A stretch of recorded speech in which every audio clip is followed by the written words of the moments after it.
Week 10 of the fantasy basketball season. Here's a few guards I look to sell and trade this week. The first guard, Ja Morant of the Memphis Grizzlies. So Ja Morant, he's been solid in the games he's played this season, but once again, injuries have plagued him, and now he's out at least for a week with a shoulder sprain. So on the season, 21.2 points a game, 4.4 rebounds, 7.9 assists, 1.1 steals, 1.6 threes, and 45% from the field. So Morant, he's been out now since this December 27th game at the Pelicans. And like I said, with the sprain in the shoulder, it's always something with Morant, either off the court issues over the last couple of years or obviously just injuries, where last season he was out majority of the season. So right now, while he's banged up and this injury could linger, in my opinion, with Morant, I would put him on the trade block in your fantasy leagues and sell him off, because like I said, just over the last couple seasons, it's always been something. He's a great talent, but I don't know if he's worth a headache for fantasy owners. December 23rd versus the Clippers, 23 points,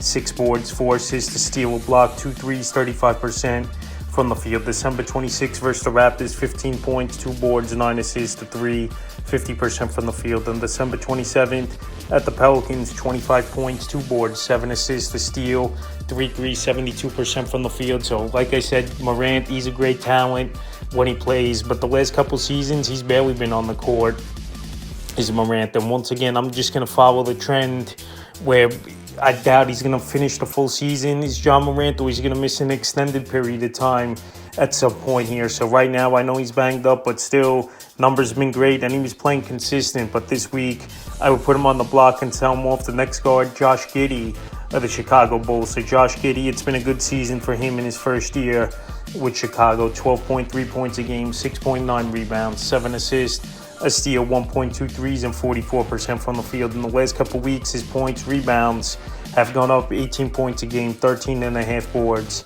8 assists, a steal, 1.5 threes, and 41% from the field. So Giddey, I know a lot of games he's flirting with triple-doubles.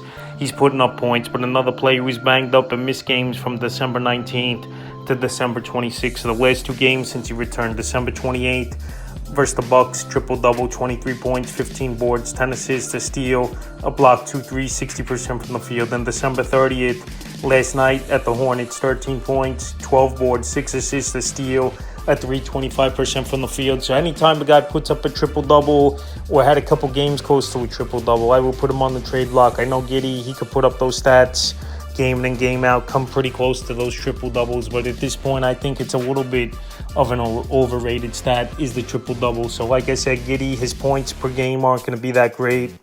His field goal percentage, he's not helping owners much. And this Bull team, there might be a lot of turnover before the NBA trade deadline, and we know Zach LaVine's been banged up and missed some games as well. So right now, while Giddey's playing good basketball, back in the lineup and coming off a triple-double in one of the previous 2 games, he's a sell-high candidate this week. And I'm not saying dump these players just for anything, but I just believe they're playing over their head.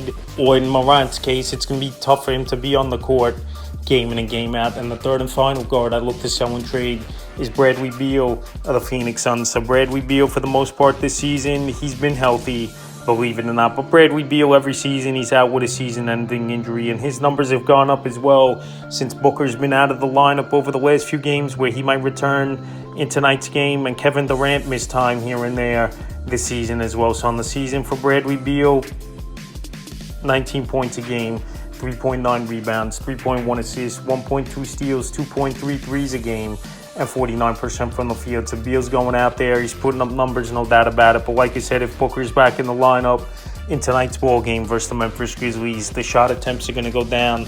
Points per game are going to go down. And Bradley Beal, let's be honest as well, like I said, he's been injured a lot over the last couple seasons, where he's not finished a full season in many years. December 23rd at Denver, 23 points, 2 assists, a steal, 5 threes, 52% from the field. December 25th versus Nuggets, 27 points, 2 boards, 4 assists, 4 steals, a block, 3 threes, 52% from the field. December 27th versus Dallas, 11 points, 3 boards, 4 assists, 2 steals, a block, a 3, 27% from the field. And December 28th at the Warriors, 28 points, 5 boards, 2 assists, a steal, 2 blocks, 4 threes, 50% from the field. So the majority of the categories he's going to help fantasy owners in is scoring the basketball, 3-point shooting, and his field goal, I'll give him that, has been pretty solid, especially over the last couple weeks here is Bradley Beal. So right now, well, he's playing good basketball and obviously getting more chances with Booker out, with him possibly returning tonight. This is a sell-high candidate where his numbers, I believe, go down,